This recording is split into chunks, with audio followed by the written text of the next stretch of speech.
All right, guys, welcome to Spaces.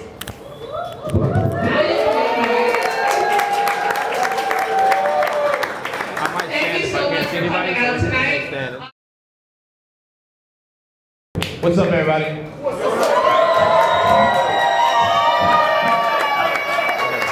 I'm gonna stand real quick, but listen, I appreciate every single one of you guys coming out here on a, is it Thursday? Yeah. On a Thursday. I think so. Man, this is crazy. This is wild. You know, Willie and I met, how many, was it like 2 years ago? Yeah.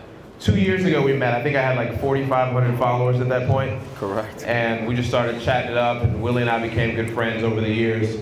But it's crazy because yesterday, September 11th, was the first time I actually took any action in real estate, 3 years ago. It was the first time I ever went driving for dollars, like absorbed what I learned on podcasts and YouTube, and then 3 years and a day to be sitting here with all of you guys, it's just freaking amazing. So I appreciate that. September 28th, 3 years ago, was my first contract. I got my first house under contract. So 3 years, not even 3 years ago, pretty much 3 years ago, in about 15 days or so, was the first time I ever did anything. And then since then, it's just been to the moon. It's crazy because whenever you put your mind to, and keep in mind 3 years ago I was dead broke. I was living at my mom's house. You guys know that whole story. It was bad. And it's just different now. It's just totally different. But I say that to show you guys that anything you put your mind to and literally put the blinders on and go for it, you can get it. You know, I'm a first generation American. I don't come from a family with privilege or anything like that. We don't have any of that. All we just have is family love, and as long as you have that, you can have anything you want. You just gotta put your mind to it. Don't let anybody tell you you can and you won't. Take that stuff out of your mind. I don't care what you look like. Y'all see me? Y'all see what I look like? Okay? Right? So if I can do it, anybody can do it. Right? Okay? And yeah, and I'm a yard man at that too, you know, right? So full-blooded Jamaican at that. So I just wanna inspire you guys to go out and get it. Because I think somebody came up to me, I don't remember who it was. They was like, have you ever talked about the freedom that this has allowed you to have, right there.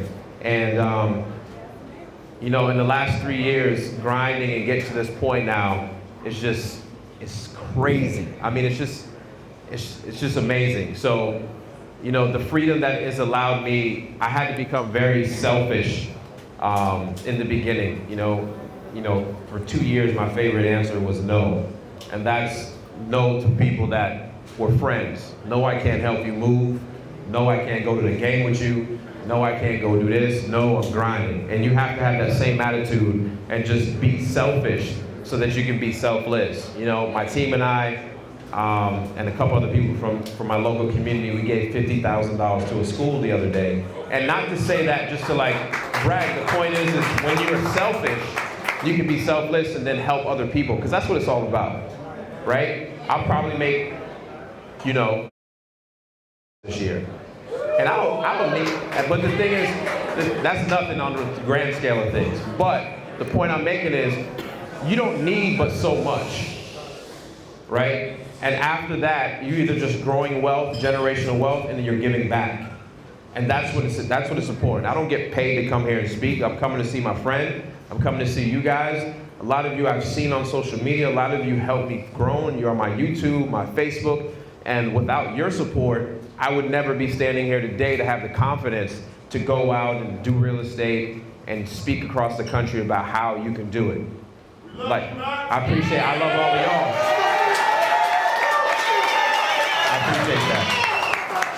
So I don't want to stand up here and just give you a powwow story and everything, but truly from the bottom of my heart, I appreciate every single one of you guys, and I hope and plan to shake your hand, every single person's hand, and take a picture of every single person that wants one, because it means a lot to me as I grow, and just know that this is only the beginning. All right? So, how many of you have ever been to a pop-up or a meetup that I do across the country? right? It's cool, just a handful of people, and I like that. So basically what I do is I'm done speaking. My speech is over. What I like to do is, at this point, a lot of you see me on YouTube, you see me on Facebook, and you have questions, right? There's a lot of noisy stuff, right? Since I started YouTube 3 years ago, there's probably 5,000 YouTube channels that started, and there's nothing wrong with that, but there's a lot of noise on how to get going and how to keep going. So this is a time where you get to ask questions that are particular to you so that you can get the answer you want. And I don't know everything. I'm still learning every single day. Anybody that tells you they know everything is a fool. You need to run away from them. So that's why we have a panel of people that know stuff that I don't know, right? You have a private money lender. And these guys can answer questions close to your market, right? I can just give you the big overview and help you with some stuff and strategies, but these guys know the market. And so first of all, give a round of applause for Willie and Anthony and the sponsors.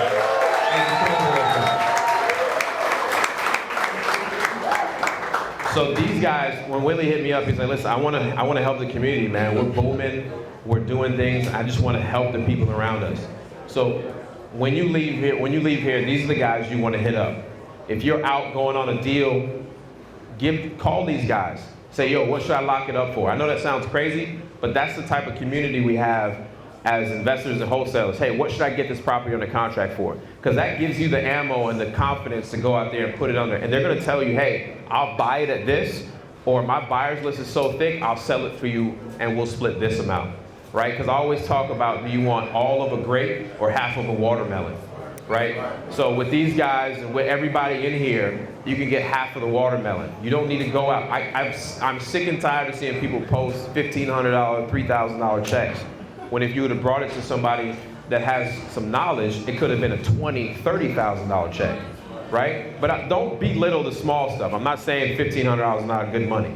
But what I'm saying is, come to somebody that has some more skill than you have at the present time and partner with them so they can take you to that next level.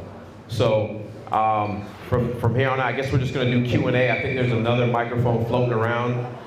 If you don't have the microphone, just yell your question as loud as you can, and we'll try to repeat it back out to the crowd so everybody hears it, and then we'll just go forward with that. All right? Cool. So the floor is you guys. No, Anthony, you stay right here, bro. Not going in. Answer questions. All right, so no questions, cool, it's a wrap. Let's go eat and drink. Right? There's a big fat steak waiting for me, right? All right.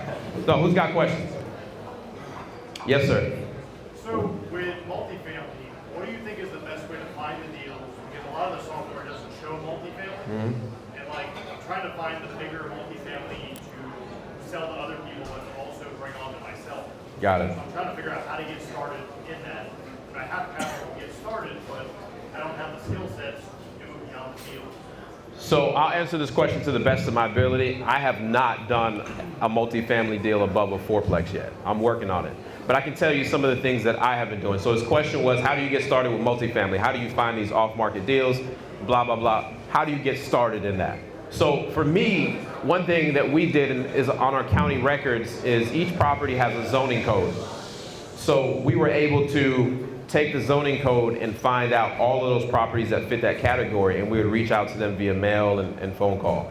And what we did is, the first thing is we filtered out everything that was not an LLC. The reason being is I want those 10 plus units that are owned by mom and pop that didn't put them in LLC, right? And you can play with all types of filters to get that type of data in whatever county you're looking for.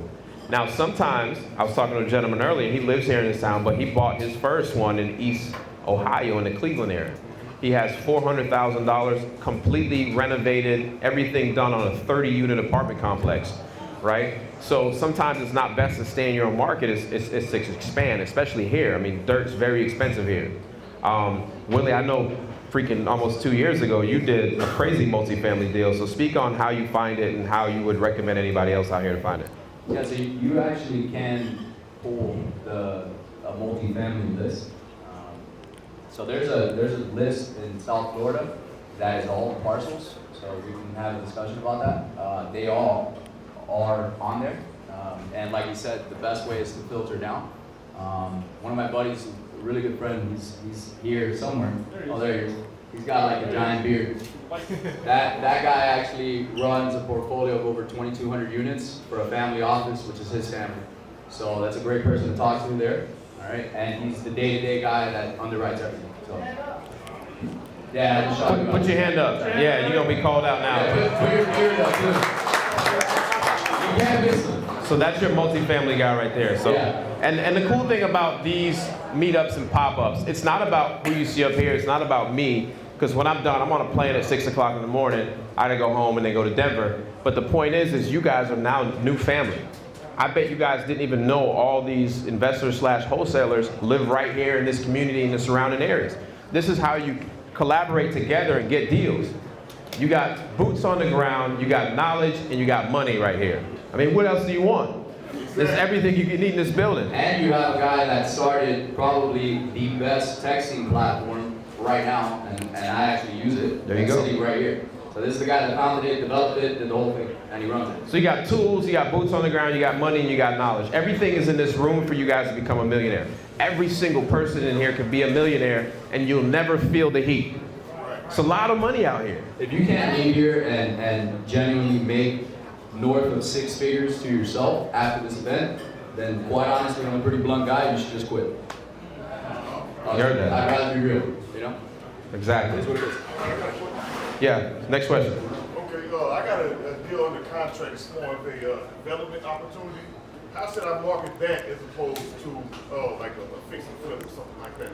So anytime you have a development opportunity under contract, make sure it's truly a development opportunity, right? So let's just say you did your homework and that's good. Oh yeah, 6,000 square feet. It comes along the property's modular home.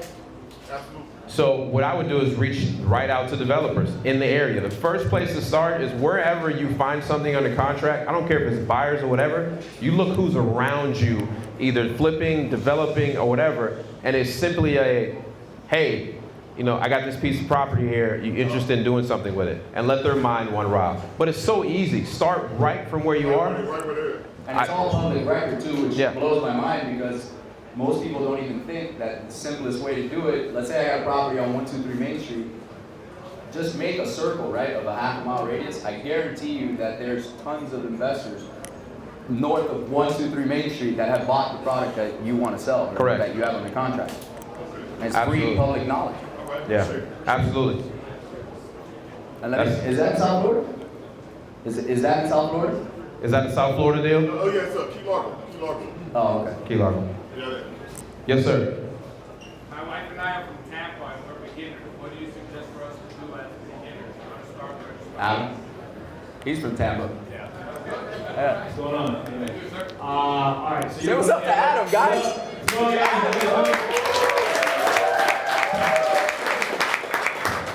All right. So shout out to 813 in the house.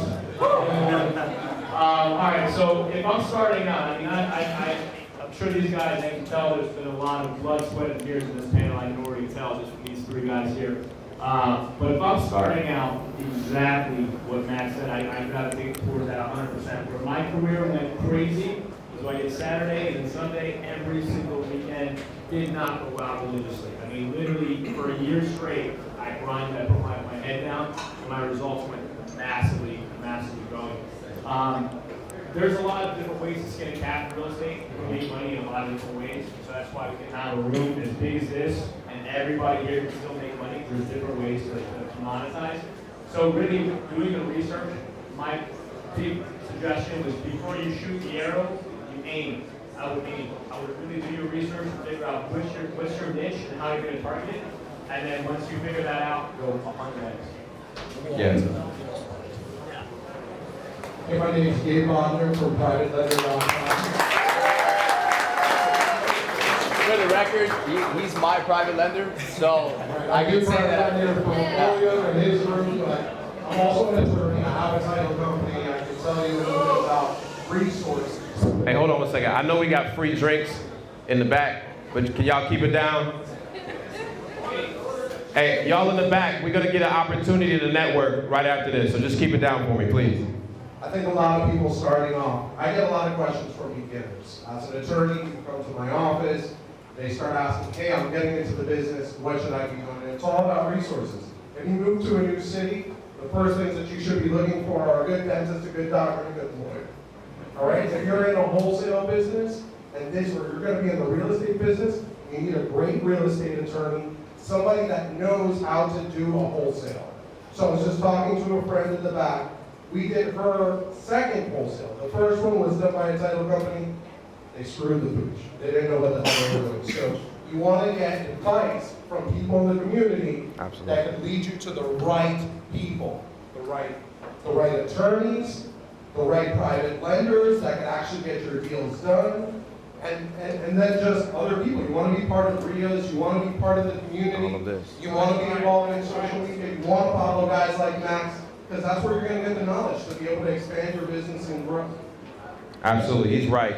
And for you, if you're in Tampa, what I tell everybody is, I say it all the time, I sound like a broken record, if you're just starting in this business, you need to be driving for dollars. And simply all that does, and I say that it's combined of things. First, it's going to teach you your market and your streets. You're going to get, I still drive for dollars. And the reason why is because it might have been 3 months ago since I went down the street, and now I see, just for example, I went down the street in my community, I think it's called Ebert Road. There's 10 new houses that went up in this little plot. So guess what my crew is doing? Any piece of 5-acre land or more, we're hitting everybody up so we can sell it to sugar builders. This is real simple, it's a supply and demand. If you know the market from driving around, you're gonna be able to be much deadlier than sitting at a computer not knowing where things are going on. Because every single one of those houses, even though they're in construction or pre-construction, they had a sold sign in every single one of them. So that builder is now looking for another piece of property, 100%. So you have to go and drive your communities. You're gonna see streets where there's 3 rehabs going on one street. Well, guess what? That place is hot. So you go to the next street over and you see if anybody else, and then you say, man, that house right there, it's got tall grass. Let me find out who owns that immediately. And that's what I mean by driving for dollars. You get to see the community, you get to feel it, and while you're out, you also get to stop and see workers working, and you step out of the car and you talk to them. Hey, I'm doing a flip over here, whatever, you can make it up. Who's doing this flip? You guys are sheetrockers? Oh, let me get your number. Right? Because you're going to need those people now or in the future. And then you're going to start networking with true buyers that are actually there. And you might run into the cash buyer while you go to the property. It's easy. It's just networking. So driving for dollars is the foundation of this entire business because you're going to get to learn the community, meet the people. You're going to meet the people that are active out there doing it. Let's be clear too, just in this room alone. How many people here are actually from South Florida? Okay, so that's like 98% of the room. You don't think that you can meet somebody that you may do a deal with, or may broker a deal, or may bring you a deal, or vice versa, or as a lender, right, etc. Just in this room right now, right? So just talk to me. Absolutely. Yes, sir. All right, so I've been doing real estate for a while now, and I kind of found you on YouTube based off of VAs. So integrating old school investors with these new guys who are killing it using VAs, virtual assistants, and that's what I kind of found you guys. How do you what do you recommend for older investors to kind of jump on this new wave of how to use VAs? So my man over here is an OG, so he's been in real estate for a while, and he's like, yo, everybody that I've been using has been local. And he looks at, I'm not a young cat anymore, but he looks at younger cats that are out there that are doing the work, and they're all using virtual assistants between $3 and $5 an hour, and you gotta pay north of 20, especially if you're in South Florida for some good talent. So the point is he's asking how does he reach out and integrate virtual assistants with his business. So one thing I try to tell people is very simple. Just look at them as employees. We're just leveraging the American dollar to the economy. So these people work hard. These people harder than Americans. Harder. Because, I mean, a $50, $100 bonus to them is life-changing, right? So you have to just treat them just as you would treat anybody here if you were building a team, and build it out with them. So you needed, one thing that I struggled with when I first started, because I was a one-man operation, I didn't document my processes. So everything that I had was just in my head, right? So that's one of my big things. So now I have system and processes where I write everything down, right? I know from A to Z, from the beginning of the marketing all the way to picking up the check at the attorney's office or receiving a wire.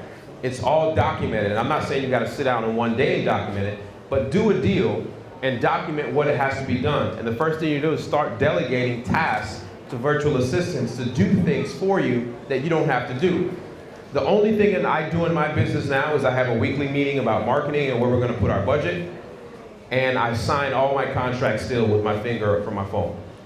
Other than that, I'm really not that involved, right? And so that's the power of outsourcing your team. But it's not hard. It's the same as here. It's just that they don't make as much money. You don't have to spend as much money, but they're going to work hard, just as hard or even harder.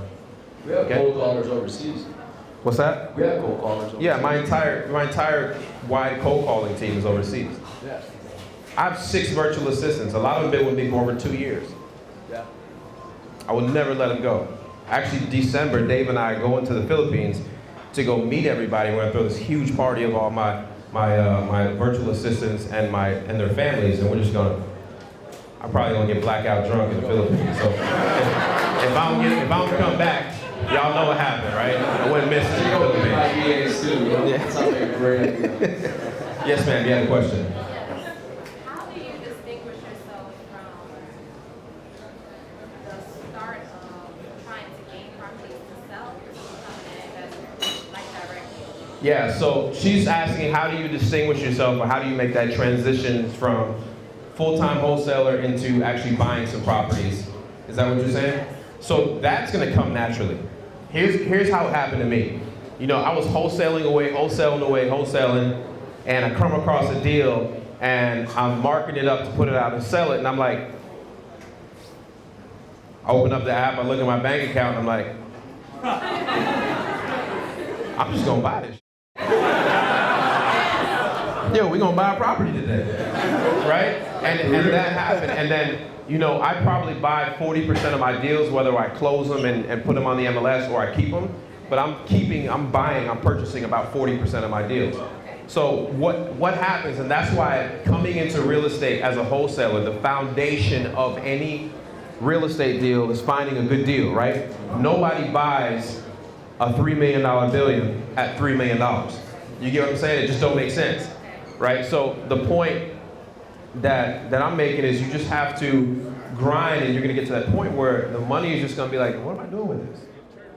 Yeah, and as the deals come across your desk, you cherry pick the absolute best ones. Like, I take the ones I couldn't lose. Even if we went 2 years on the construction, I could never lose. And then you sell off the rest of them. But that transition is gonna come very easy. I think he's got something to add to it. Yeah, I want to add a little bit to that. So I've got a good bit of experience in fix and flip, and at the height of what we did, we were doing about 26 rehabs in 20 different states. I had a massive operation we were doing. But early on in my career, and I can tell there's a lot of guys that are new. I know it's tempting to go buy and, oh man, I can make 20K wholesaling it, right, make 50K renovating it. Trust me, there's a lot more moving parts, and I would be way further ahead in my career right now if I just chose to wholesale my deal and double down on my focus instead of having to chase contractors. And, This one's like loose, so you gotta hold it tight. Take that energy back into Don't move it, bro. Marketing and acquisition. So when you're doing a deal, when you're fixing and flipping a deal, you might think, okay, all right, you might make 50K renovating, but there's a lot of moving parts. How are you going to have the money? You might not have the cash in your bank. You might need a private lender. What we don't know early on is there's different rates. You might be paying 10% for interest, or you might be paying 4 points and 12%. Those are massive differences. And that is going to take 5K out of your deal right there. You're going to pay interest. You're going to pay holding costs. Is it in the right neighborhood? What kind of renovation is it? Is it going to be a 10K reno, or is it going to be a 40K reno? And then it's going to deplete your bank account what if it doesn't sell. So, guys, like, I'm just telling you from massive experience in this space, and the biggest mistake that I made early in my career is taking the renovations that should have been wholesale. Wholesaling the deals unless you've got the right contractor, the right pieces in place to do the deal. Yeah, and I'm gonna add to that. So when my partner Anthony and I first started, we were wholesaling, and then I had a family member approach me that he had some money at $1 million bucks, and he wanted to flip houses. So flipping houses is great, and I know some of the best rehabbers down here, but it's a very different, I cannot emphasize enough, different business model, right? The return on time sucks, I know that there's rehabbers in here. You know exactly what I'm talking about. It's not scalable. Yeah, it's not scalable, right, to a certain degree. And also, when a market corrects, you're usually the first one to get your ass handed to you. Right? Yeah. So I did 21 of them, right? And you can ask him right here. How bad was it? It was a fucking nightmare. And I was running around, and then I remember we wholesaled the deal and we made 30 grand. And then I rehabbed the deal, and I made literally 9 grand. And I was like, what the fuck am I doing? And yeah, it took me 5 months to do that shit. So the point is, it's a very slow return on time, and it's a nightmare. It's a nightmare. So I definitely, I don't know why it's so shiny to people. Like, oh, I want to get in there with the hammers, and I want to break them down, and I want to renovate, and I want to do this. I find it much sexier to flip a piece of paper. I mean, right? And make in sub 30 days, because the average wholesale deal is 30 days. I mean, you're making serious money. So I really enjoy your question because I think a lot of people should stick to wholesaling, but there's a lot of money to be made on the other side as well. Sure. And so there's a transition, and William is being a little bit hypocritical because we just did some deals, right? So, But they weren't rehabs. Okay, that's fine. They were like paint and patch. Lipstick on the paint, I get it. So one of the things that I want to mention to you guys is, private lending has been developing. It's changing. Institutions are coming in. We're changing the game. We're trying to be aggressive in the market. We're offering the best of all worlds. I mean, I really think that you're in it at a very interesting time because you don't just have to go and say, hey, I'm going to do a fix and flip. You can go do a fix and rent. We can put you in a 5-year deal. We can put you in a 30-year investment loan. That's becoming very popular today. My best-selling product right now is 30 years for investors. Okay, so that's a big difference, and that's where you start to build equity. Okay, so you could be rich today, or you could build generational wealth in real estate. Who else has a question? I got a question. Sure. I asked you earlier, but I noticed in one of your videos, you and Francis were at this house, and you guys were looking, talking to this older lady. And she mentioned that an iBuyer came and spoke to her from, it was maybe a couple months ago that the video came out. So it struck me that these iBuyers are out there from like Redfin, Zillow, and some of these other. Have you ran into that before? And how are you planning on competing against a billion-dollar company, wholesale and stuff like that? I love the question. I love the question. I'm kicking their ass. They're losing money every day. Yeah. I'm sorry, you're right. Let me back up. So he's asking. You actually said in the video too, because the lady was like, oh, I have an iBuyer coming through. Don't even worry about him. I'm going to buy the house from you. So you did mention that to her, and it's like she relaxed. But it's like, how do you compete with a company that the sellers can throw an offer out there and they take the offer versus you coming in and trying to lowball? Yeah, so let me, so the question was, how do we compete with these iBuyers and eBuyers, whatever you want to call it? So you're talking like Open Door, Zillow's doing it in this market, Redfin's buying, everybody's doing it. So let me tell you the history of that. All of those companies started looking at us and was like, holy shit, these guys are making money, we want to do what they would do. But let me tell you something, an algorithm is never going to beat me going into a house. I'm going to tell you that all day long, right? So you can't create a computer algorithm to buy a house, and I'm sitting in front of that lady, you're not going to beat me.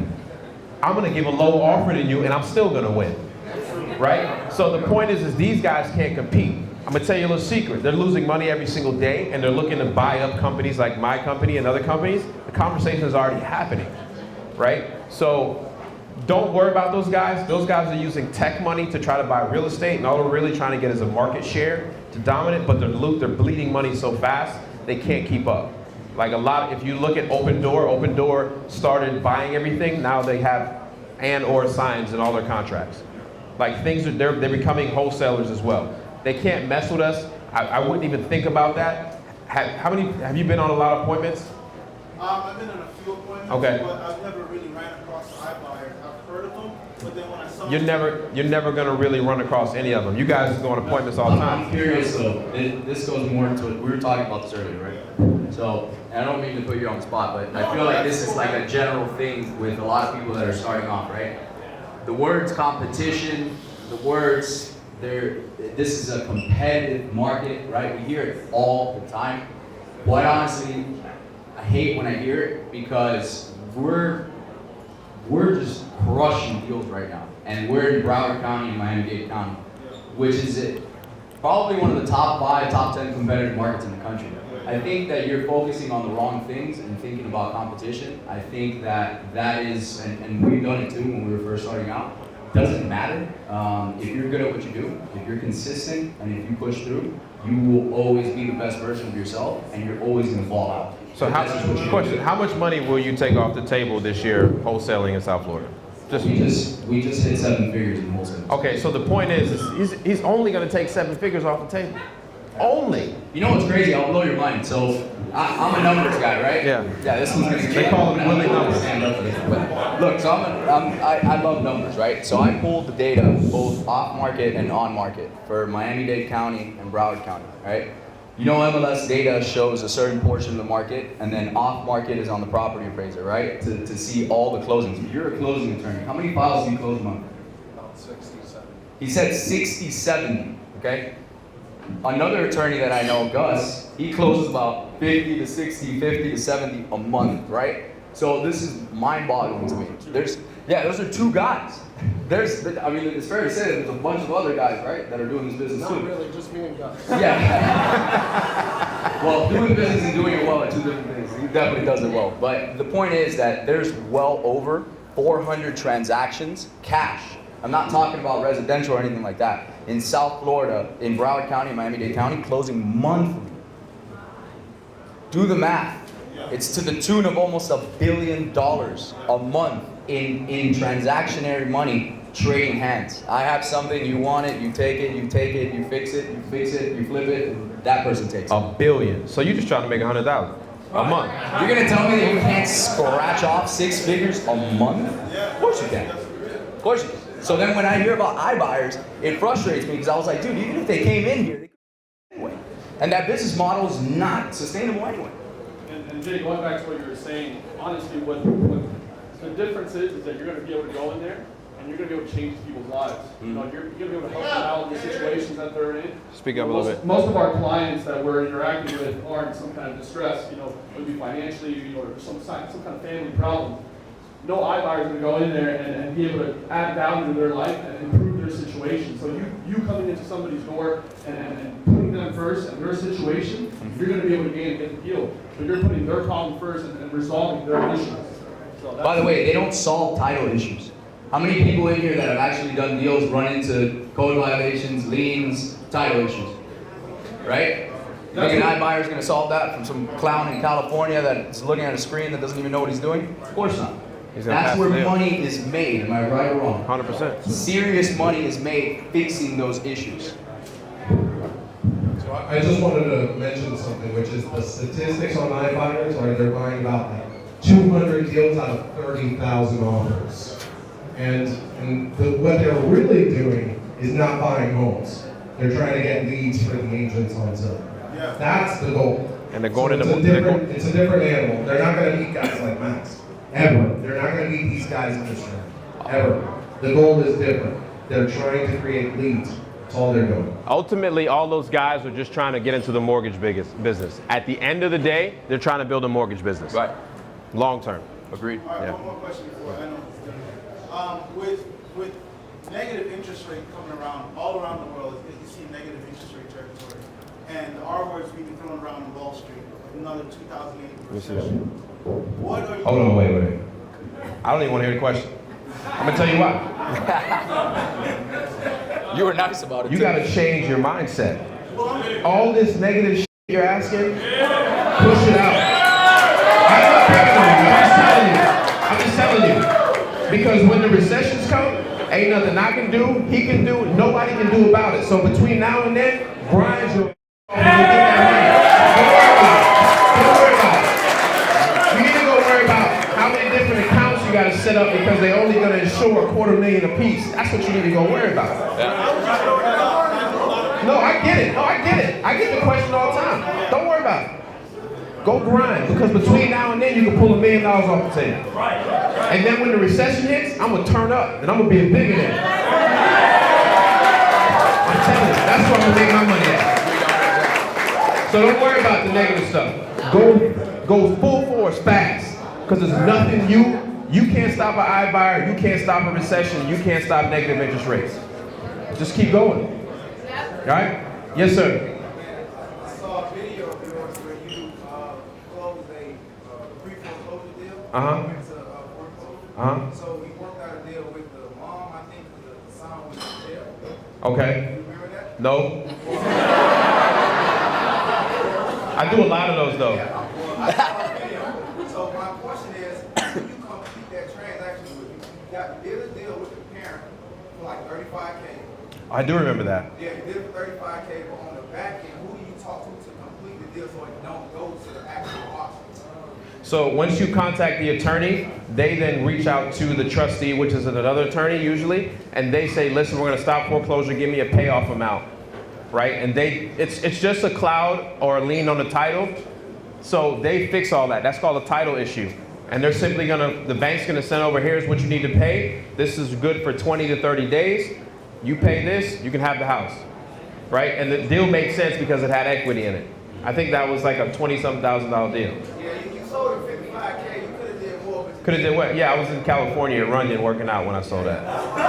good information to know. Absolutely. You know, this is a true story. So Anthony and I did a deal together that was crazy, but to keep a long story short, He loves that. Keep a long story short, never short. Keep going. it's never short. This is actually a six-figure deal, so you should pay attention.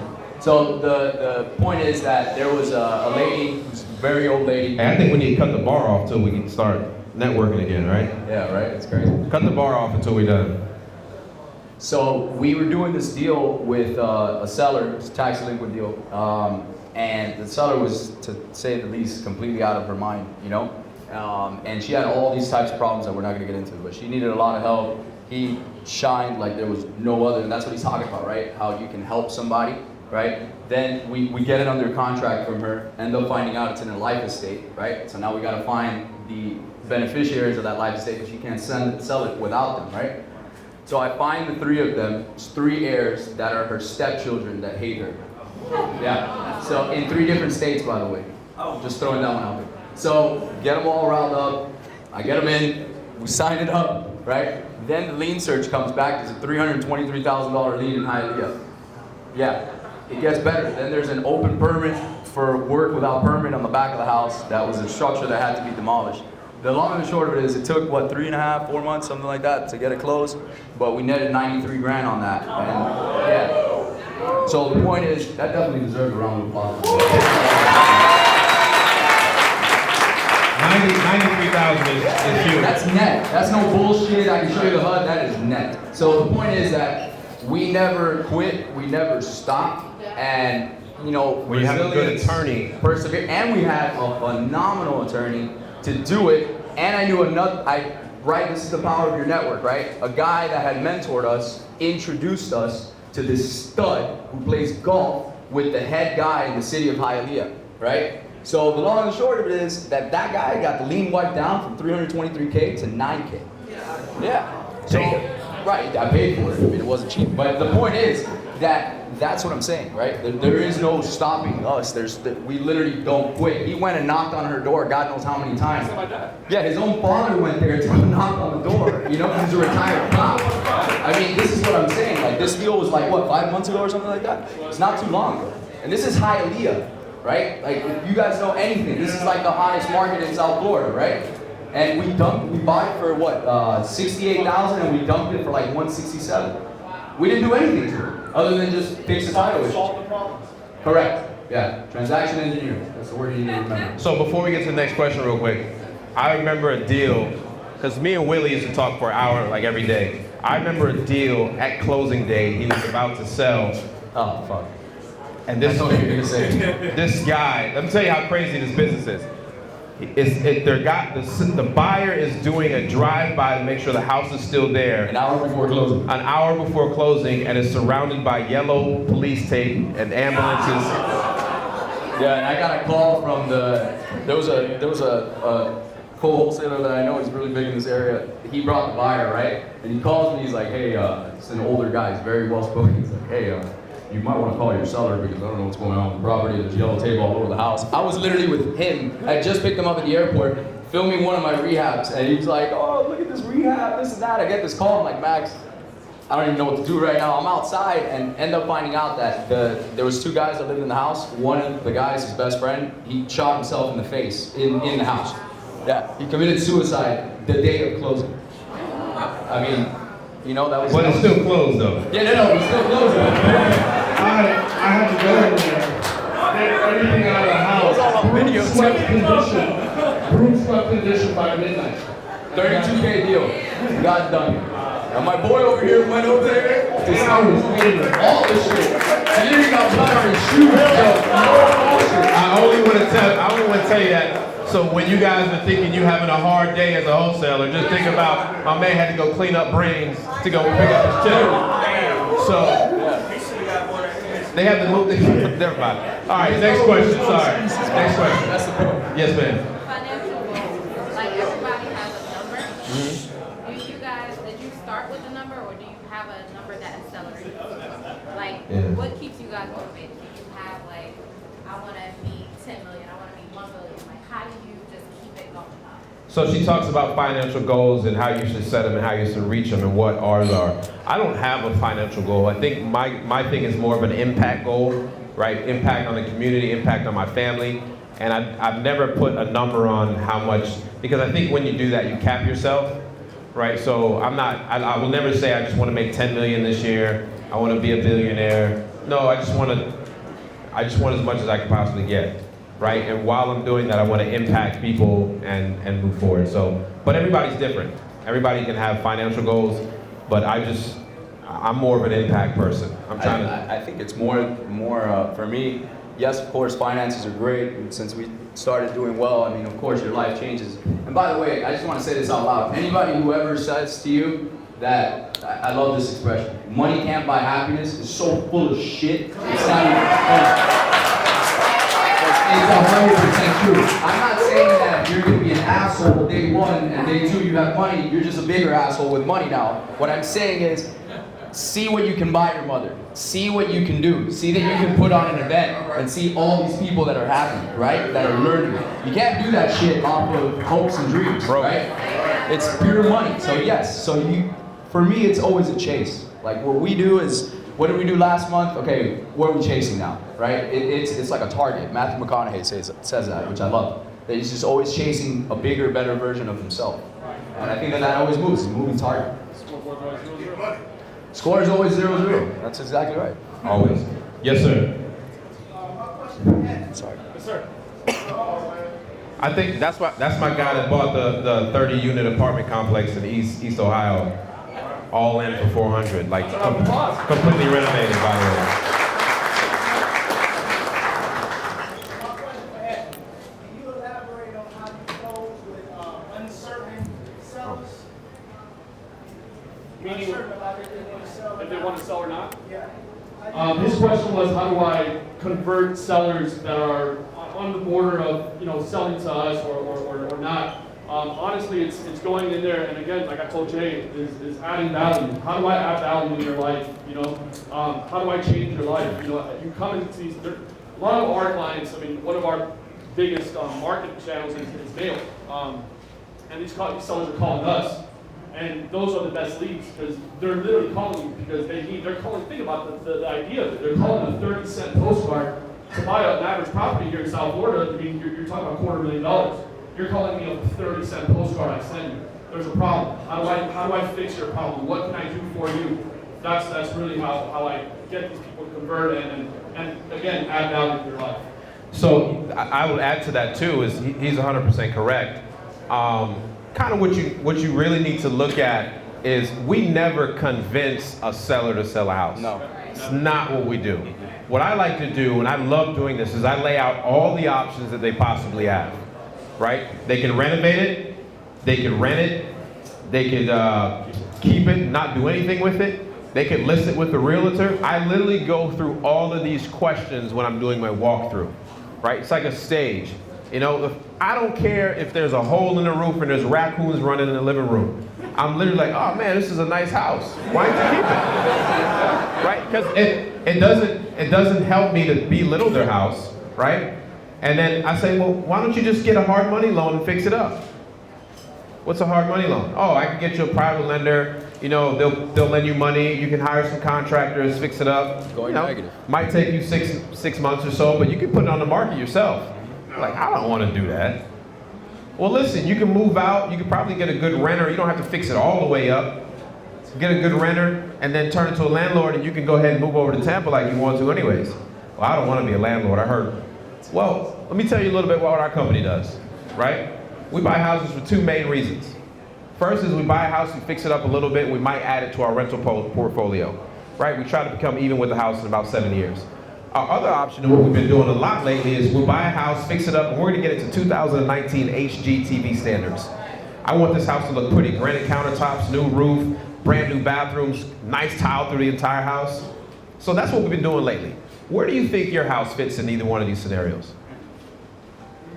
Oh, I think this is a flip house. Well, great. Well, have you thought about how much money it would cost to fix the kitchen? Oh, probably $20,000. Good, because I can get it under 12. What about the bathroom? Probably about 10 grand. Cool, I'm at 5. So now I'm adding money to everything she's saying, and she's now, he or she is now like, I've added up. So you said this, you're looking at probably about 60,000 in renovations. I'm really at about 35, okay? So have you seen what houses in your area are selling for? Yeah, well, the one next door sold for 250,000. Cool, let's pull it up. Zillow, man, look at these pictures, beautiful kitchen. Yeah, you're right, it's gonna take about 60,000. Okay, great, let's look at this. Well, I'm an investor. I don't wanna buy a house and not make a profit. I'm not a nonprofit organization, but I don't wanna really steal your house either. So let's find a place where we can both walk away happy, right? So we agreed that it's gonna sell for $250,000. Well, I know with my renovations, I could probably get, $275,000. So we're gonna say $250,000. So let's take off the repairs. First of all, let's take off 10% for attorneys and selling fees, right? So now that's minus whatever the calculator says. I don't know, I'm not good at math. How much? Now we're at $225,000.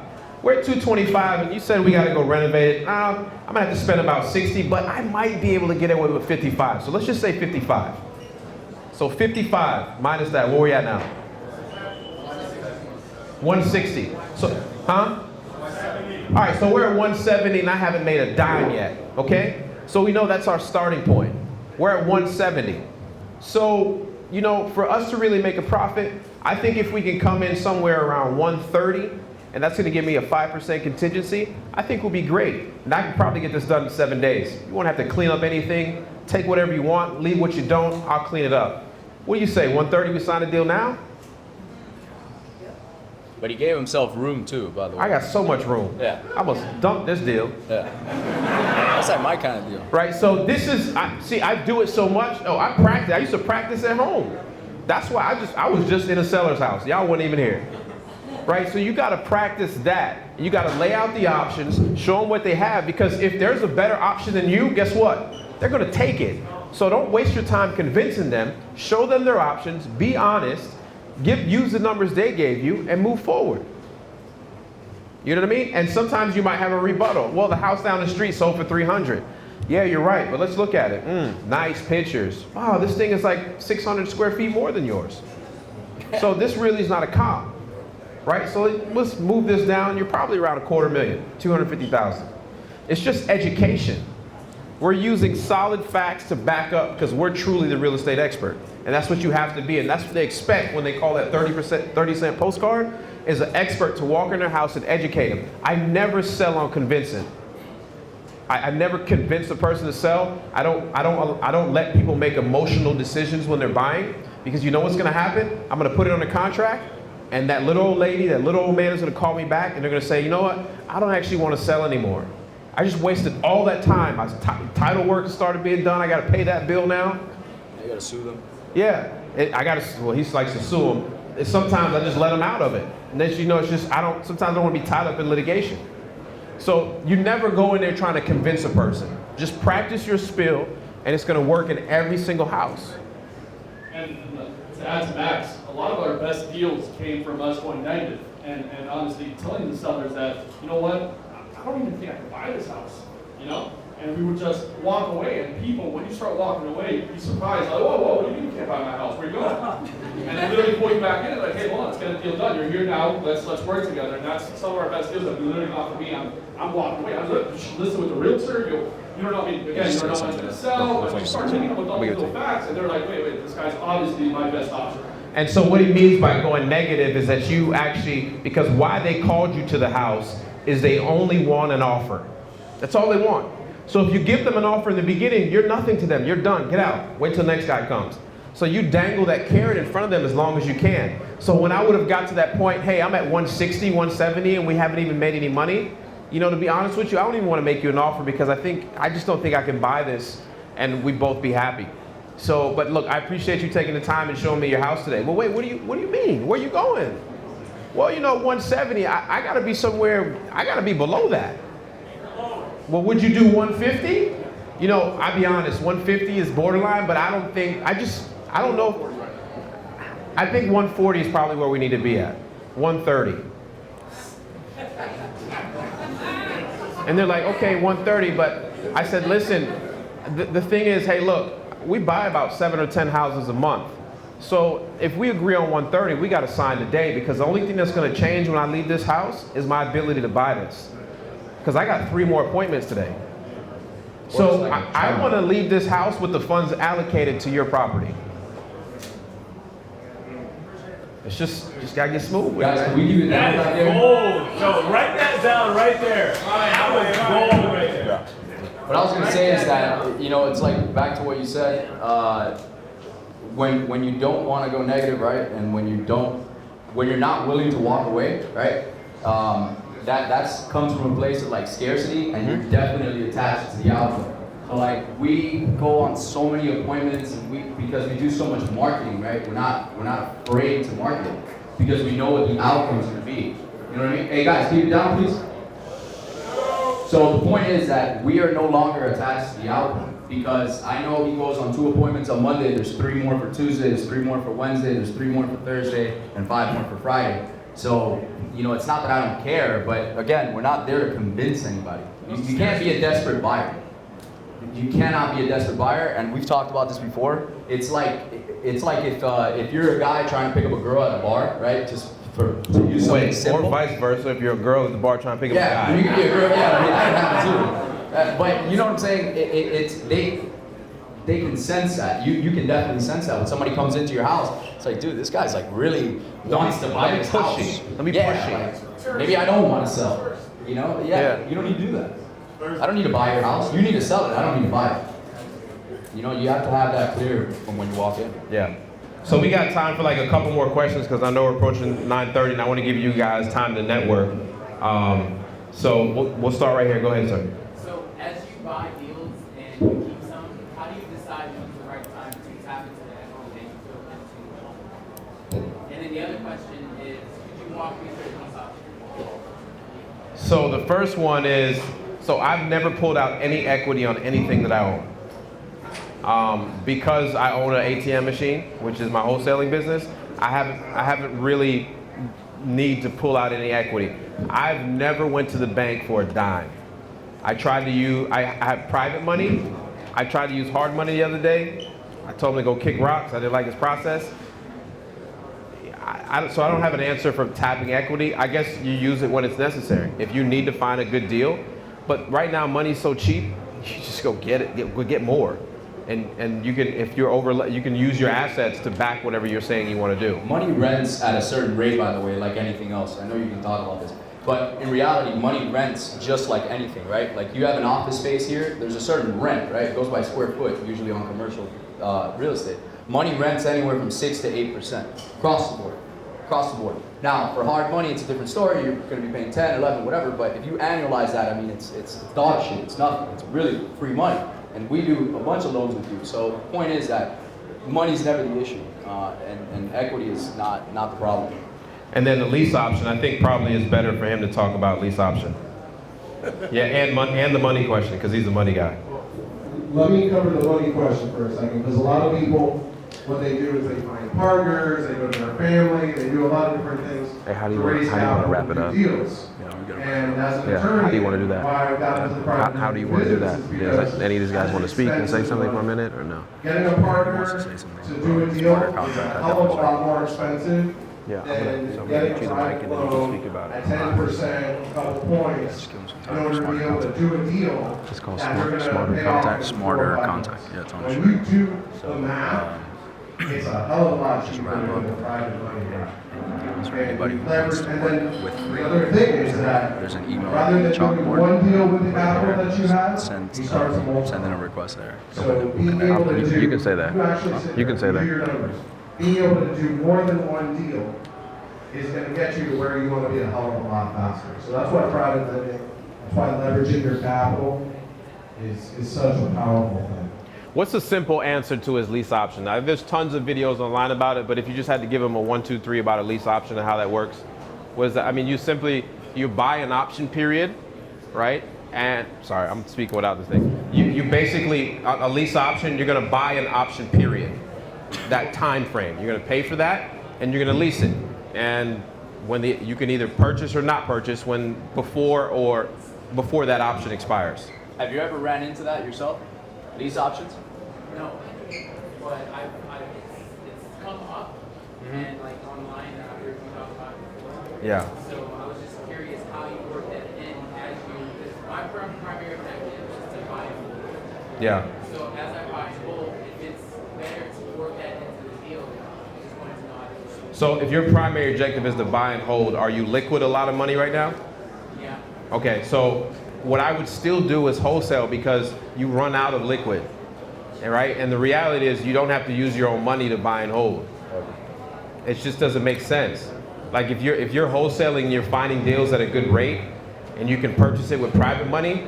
You're just leveraging the dollar. I mean, I want to keep all my money in my pocket and use his, right? Because he makes money lending money, and I make my money getting houses. Right, we got to work together. So you don't have to go. Let me tell you, the richest people in the world don't use their own money. Period. OPM. It's just a bad, my parents used to say, don't go to the bank, don't get no credit card, don't do, whatever. They didn't know what they're talking about. They still don't know what they're talking about. There's certain money that is free right now. Like you can go to the bank and get like 3 or 4% on cards and stuff. Ain't they giving away money right now? So the point is you gotta just leverage. I would educate yourself more before you go spend any of your own money. Educate yourself on money in general, the principle of how these guys make money, how we make money, and leverage that against each other. Because he can still make his money, and you can still make a lot of money.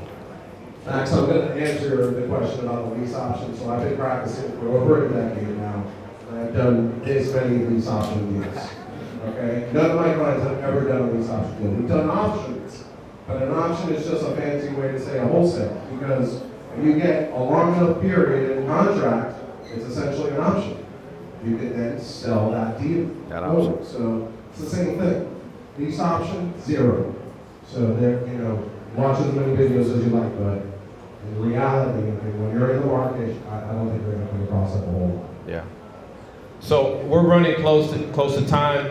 I'm going to do one more question in the back, and then I'm going to give you time to network. I'm also going to give people on the panel time to talk about some things.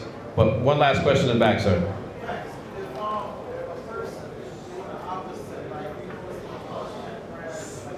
Speak a little louder for me, sorry. If a person is doing the opposite, like you know it's going to cost you 10 grand to do the kitchen, but they tell you, oh no, you can get it for 5 grand or 4 grand. Ask them where. Say Yeah, where. why don't you do it yourself? Say, if that's the case, man, you got a great deal. I would rehab it yourself. Can I have that contact information? I love when people try to be the experts. I use it against them. I love using their own expertise against them. So do the same thing. Like, oh man, you can get a kitchen done for 5. Can I get that guy's number? Right? If we can get quotes on all this stuff and good work done, I'll buy it at whatever price you say if you get me those guys. Yeah. All right, so 2 things. Number 1, anyone who needs lending or anything like that, I just want to close out with a panel like this, right? This is a private lender. He owns his own lending company, and he has a title company. Yeah, privatelender.com, right? Can't mess that up. You can't mess that up. Wow, how much you pay for that? How the fuck you get that? wasn't hard to find. So that's number one, and he owns a title company too, right? Super knowledgeable guy, great guy too, and probably the most diligent person I've ever worked with. So check this out. He can close your deals and lend you the money for it. That's it. It doesn't get any better. And then One-stop shop. Yeah, right. And also, who in here is actually doing marketing actively per month in their business? Raise your hands. Okay. Driving for dollars. Anyone in here doing texting? How many people? Okay. So this guy founded, developed an app and a software called Smarter Contact. It's on his shirt. We use it in our business, right? You guys definitely want to talk to him, and I'm going to give him the floor for a little bit. Texting has been like the best marketing channel for us, period, point blank. For ROI, it is stupid what we can. Yeah, and it's so scalable, it's crazy. You only So, think of the yeses. Appreciate it, Will. Real quick, because I see a lot of hungry entrepreneurs in here, brothers and sisters. I love all of you. I want all of you guys to be successful. So real quick for 30 seconds, I'm going to share something really powerful, quick tip. I heard a lot of very easy questions that could have been answered with 2 words. Be resourceful. If you don't know anything about this or that, like a specific niche question, the only reason we're all up here is we figure shit the fuck out. Like, I figure it out. And if you don't have that, you have a problem. That's the first thing you want to train. So be resourceful. And number 2, go home today, call every one of your banks tomorrow, put everything on auto pay. Every single thing on auto pay. Make sure your credit is 800. Don't miss a payment, be 30 days late, 31 days late, and now you can't get the loan at the rate you wanted. So those are the 2 before I get into texting. So be resourceful, please. Figure out the solution, and then if you can't figure it out, then go to your mentor, go to somebody that you trust, but don't hit them up with every single thing until you've exhausted yourself trying to figure it out. And then number 2, your credit, take care of that. Number 3, so I've been an investor for a long time. Bought 500 plus. I've done this for a while. And I found a very big need in space. I was doing texting way back in the day, and about a year and a half ago, I built a company where essentially, now who here is doing direct mails? Anybody doing direct mails? Raise your hand. Hey, you guys in the back, can you give us 5 minutes so we can wrap up? Yes. Thank you. Quiet in the back, please. So what we found is right now, you go where the attention is hot. Everybody has a cell phone. Whether you're 18 or you're 95. 13. 13. I've texted somebody that told me that. That was I'm 5 years old, so I'm texting. But what we found is, we found software where essentially you can send a customized text to a large audience, all with a CRM, follow-up, and a very intuitive system to easily manage, track, and text your leads. So let's say you have a list of 1,000 people. I was starting out, right now, I had $2,000 without any doubt for going in and texting, because it's the cheapest option. We gotta wrap it up. Yeah, I'm not done. Highest response rate. Everybody responds to a text. Yeah, leave here and We start. built a platform that allows you to text all of your sellers. And on the flip side, you can use that same platform to market to your buyers, your cash buyers. So when you've got the deal locked up, you use the same platform and then push it out to the text blast to your cash buyers. But guys, the only reason I'm this passionate about it is I freaking believe it. I put everything I have into it and ask legit guys in this room. I've got 7 or 8 huge wholesalers that use this, and they're like die hard for this platform. So when you go home, it's thesmartercontact.com. So it's www.besmartercontact.com. And the founder, I promise you, we have a 7-day free trial. If you're not absolutely blown away, if you're not convinced you're going to make money, it's completely free. But guys, if I can start wholesaling all over again, absolutely need to go to text message class. So besmartercontact.com. Absolutely, guys. So listen. Question 101. Yeah. Listen, I appreciate everybody coming out. Make sure you reach out to Willie. You said you got an email? Yeah, there's an email up on the board. There's an email on the board there. If you guys need help working a deal, if you guys have a deal you need to sell, whatever it is, reach out to him locally in this market. I can't help you in South Florida. I do 0 deals in South Florida. I plan on doing 0 deals in South Florida, so I'm not your guy in South Florida. Appreciate everybody on the panel. Appreciate you guys coming out. I think we have to clear out of here. Yeah. in like 5 minutes, okay? So, and I appreciate y'all. Thank you so much.